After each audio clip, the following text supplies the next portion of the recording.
چینی جو ہے ون ون کی پوزیشن پہ عمل کرتے ہوئے نظر آ رہے ہیں. امریکہ اب پیچھے ہٹتا ہوا نظر آ رہا ہے. پاکستان جو ہے وہ چین کا اسرائیل ہے. امریکہ اور برطانیہ میں چین کے خلاف بڑا پروپیگنڈا ہو رہا ہے.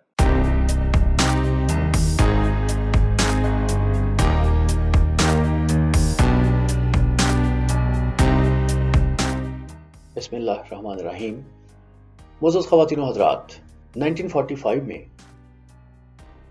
امریکیوں نے ہیروشیما پہ ایٹم بم گرایا جس سے لاکھوں لوگ ہلاک ہوئے. اسے چند دن کے بعد پھر ایک دوسرا ایٹم بم جو ہے وہ ناگاساکی پہ گرایا گیا. اس کے نتیجے میں بھی لاکھوں لوگ ہلاک ہوئے اور بے شمار لوگ جو تھے وہ زخمی ہوئے، اور بے شمار لوگ جو تھے وہ جو ایٹم بم کی تباہ کاریاں ہیں ان کا شکار ہوئے اور اس کو وہ بھگتتے رہے اپنا زندگی پر. بلکہ آج بھی جاپان میں ایسے بہت سے بچے آپ کو ملیں گے جو اس ایٹم بم کے اثرات کا شکار نظر آتے ہیں اور کسی نہ کسی طرح سے اس ایٹم بم کے اثرات کی وجہ سے کوئی نہ کوئی کسی نہ کسی طرح کی معذوری کا شکار ہے. لیکن اس وقت جو امریکی تھے صدر ٹرومین، انہوں نے کہا کہ یہ جو ایٹم بم ہے یہ انہوں نے لاکھوں امریکی فوجیوں کی جانیں بچانے کے لیے گرایا تھا. اس کے علاوہ یہ جمہوریت کے لیے گرایا گیا تھا. اور یہ جو ایٹم بم جاپان پہ گرایا گیا ہے اس سے جاپانیوں کی بہت سی جو زندگیاں ہیں وہ بھی انہوں نے بچائی ہیں، کیونکہ ایک جنگ کا خاتمہ کر دیا گیا. لیکن تاریخ دان یہ سوال اب بھی کرتے ہیں، اب بھی یہ سوال کسی نہ کسی انداز سے کیا جاتا ہے کہ امریکہ کو شاید ایٹم بم گرانے کی ضرورت نہیں تھی. اس وقت تک جاپانی جو تھے وہ اکثر محاذوں پہ جنگ ہار چکے تھے اور دوسری جنگ عظیم جو ہے اس میں اتحادی فوجیں جو ہیں ان کو غلبہ حاصل ہو چکا تھا. اور یہ ایٹم بم جو ہے یہ امریکہ نے دنیا پہ ایک اپنی دہشت جمانے کے لیے گرایا تھا. لیکن امریکہ میں اس ایٹم بم کے خلاف آوازیں بھی اٹھائی جاتی ہیں، اس پہ تنقید بھی کی جاتی ہے، اور یہ بھی کہا جاتا ہے کہ امریکہ کو دوسرے آپشنز استعمال کرنے چاہیے تھے. ایٹم بم گرانے کا آخری آپشن استعمال نہیں کرنا چاہیے تھا. لیکن آج بھی صدر ٹرومین کو لوگ جو ہیں، بہت سے امریکی جو ہیں، قوم کا ہیرو قرار دیتے ہیں اور وہ سمجھتے ہیں کہ ایٹم بم گرانے کے بعد امریکی صدی کا آغاز ہوا تھا. امریکی جو ہیں انہوں نے دوسری جنگ عظیم کے بعد دنیا میں ایک بڑی قوم کے طور پہ، ایک سپر پاور کے طور پہ ایک سپر پاور کی حیثیت حاصل کی. لیکن وہ مسلسل امریکی جو ہیں وہ ایک خوف کا شکار بھی رہے، اور یہ خوف ہمیں ان کی سیاست میں بھی نظر آتا ہے، ان کی تاریخ میں بھی نظر آتا ہے، ان کے رویوں میں بھی نظر آتا ہے. یعنی جب ان کے خلاف سوویت یونین نے مختلف کارروائیاں کی تو امریکیوں نے بڑے ایگریسو انداز میں ان کا جواب دیا. جب سوویت یونین نے کوشش کی کہ وہ خلا میں خلا میں جائیں تو اس کے مقابلے میں امریکی جو تھے انہوں نے خلا میں جانے کی کوشش کی اور وہ چاند پہ قدم رکھنے میں کامیاب ہو گئے، چاند تک پہنچنے میں کامیاب ہو گئے. اور جب آرمسٹرانگ جو ہے انہوں نے چاند کی سطح پہ قدم رکھا تو کوئی 60 لاکھ سے زائد جو ٹیلی ویژن تھے دنیا بھر میں انہوں نے اس کو دیکھا اور ذہنی طور پہ وہ امریکی برتری کا جو ہے، امریکی جو ڈومیننس ہے یا امریکی جو غلبہ ہے دنیا پہ، اس کا انہوں نے اعتراف کیا. اور وہ سمجھا، اس سے ایک میسیج یہ گیا کہ ایک قوم جو چاند کو تسخیر کر سکتی ہے وہ دنیا میں کچھ بھی کر سکتی ہے. یہ کہا نہیں جاتا کہ یہ جو چاند کی تسخیر کا معاملہ ہے اس پہ اب کتابیں بھی لکھی گئی ہیں. یہ کوئی سائنس کا کمال نہیں تھا، یہ کوئی فزکس کا کمال نہیں تھا، یہ کوئی کیمسٹری کا کمال نہیں تھا، یہ ایروسپیس کا کمال نہیں تھا، یہ پبلک ریلیشنز کا کمال تھا.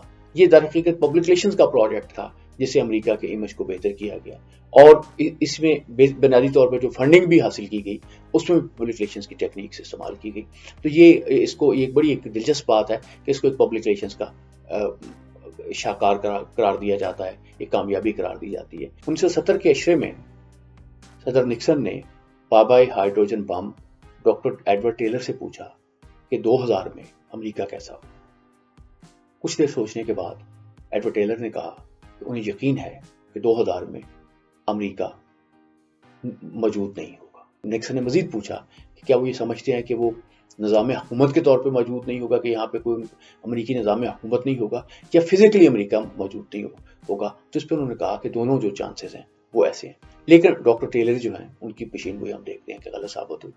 لیکن نکسن جو ہیں وہ بڑے دانشور صدر تھے، بہت چیزوں کو پڑھتے تھے، بہت دیکھتے تھے. نکسن نے بے پناہ مختلف عالمی معاملات پہ لکھا اور خوب لکھا، لیکن وہ یہ دیکھنے میں ناکام رہ گئے تھے کہ سوویت یونین ٹوٹ جائے گا اس طرح سے. لیکن ان کی یہ پیشین گوئی بہرحال درست ثابت ہوتی ہوئی نظر آ رہی ہے کہ 21ویں صدی جو ہے وہ چین کی صدی ہوگی. اس سے پہلے نپولین نے کہا تھا کہ چینی جو ہے وہ سو رہے ہیں اور وہ ایک شیر کی طرح ہے اور اس شیر کو جگایا نہ جائے، اس کو سوتے رہنے دینا چاہیے، وغیرہ یہ دنیا کی جو سیاست ہے، پالیٹکس ہے، اس کو تبدیل کر دے گا. تو آج دنیا میں چینی صدی کا آغاز ہو چکا ہے. چینی صدی جو ہے دنیا کے لیے نئی اپرچونٹیز لے کے آ رہی ہے. چینی جو ہے بڑے مدبر قوم کے طور پہ سامنے آئے ہیں. ان کی تائیوان کے ساتھ لڑائی ہے، کسی وقت تائیوان پہ قبضہ کر سکتے ہیں، لیکن ان کے بالکل ساتھ ہے تائیوان. انہوں نے اگریشن نہیں کی، انہوں نے کوئی اس طرح کی حرکت نہیں کی جیسی مودی نے کشمیر میں کی ہے. یا بہت سے ملک جو ہیں وہ کمزور ان کے ساتھ ملک ہوتا ہے جس پہ ان کا دعویٰ ہوتا ہے تو اس پہ کر گزرتے ہیں، تاریخ میں ہم دیکھتے ہیں. لیکن چینیوں نے تحمل سے کام کیا اور تائیوان کے ساتھ وہ تجارت بھی کرتے ہیں، تائیوان کے ساتھ انہوں نے اپنا حق بھی جما رکھا ہے. کچھ اس طرح کی صورتحال یہ ہے کہ ہم دیکھتے ہیں کہ سوویت یونین جو ہے وہ گرم پانیوں تک پہنچنا چاہتا تھا. اس کوشش میں اس نے کابل پہ قبضہ کیا، افغانستان پہ قبضہ کیا، لیکن اس کے نتیجے میں سوویت یونین کو خود ٹوٹنا پڑا. وہاں اس کی اتنا زیادہ نقصان ہوا کہ جو اس کی معیشت ہے اس کو قائم رکھنا جو تھا وہ ممکن نہیں رہا. لیکن چینی جو ہیں وہ اب پوری دنیا میں جا رہے ہیں، وہ اب گرم پانیوں تک بھی پہنچ گئے ہیں. اور مزے کی بات یہ ہے کہ اس میں وہ سب کو ساتھ لے کے چل رہے ہیں، سب کو ساتھ آگے لے کے آگے تاریخ کا سفر کر رہے ہیں. چینیوں کی یہ دانش جو ہے یہ دنیا کے لیے ایک پیغام لے کے آ رہی ہے، دنیا کے لیے اپرچونٹیز لے کے آ رہی ہے، پاکستانیوں کے لیے اپرچونٹیز لے کے آ رہی ہے. لیکن یہاں کچھ سوچنے والی باتیں بھی ہیں، سمجھنے والی باتیں بھی ہیں. چینی دانش جس طریقے سے معاملات کو دیکھ رہی ہے، جس طریقے سے چیزوں کو دیکھ رہی ہے، اور اس سے دنیا کے لیے ایک امید پیدا ہو رہی ہے کہ اب معاملات جو ہیں وہ اگریشن کے ذریعے نہیں ہوں گے.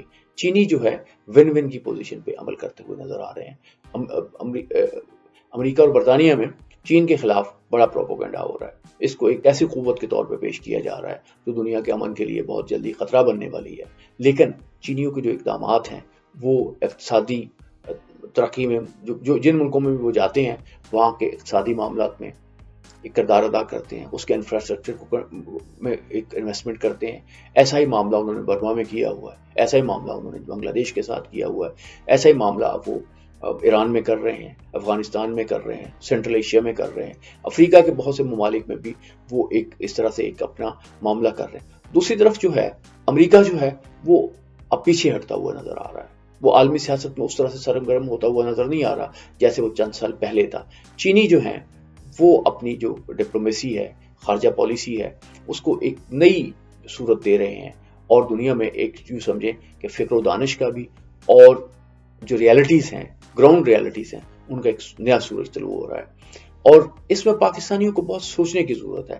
پاکستانیوں چین کے ساتھ چل رہا ہے. پاکستانیوں کے متعلق پاکستانیوں کو ایک ڈرایا جاتا ہے کہ پاکستان جو ہے اس نے قرضہ لیا ہے. کہا جاتا ہے کہ چینی کلچر میں قرضہ معاف کرنے کی کوئی روایت نہیں ہے، لیکن جیسے ابھی کچھ عرصہ پہلے سعودی عرب کو قرضہ واپس کرنا تھا تو چین نے پاکستان کا ساتھ دیا.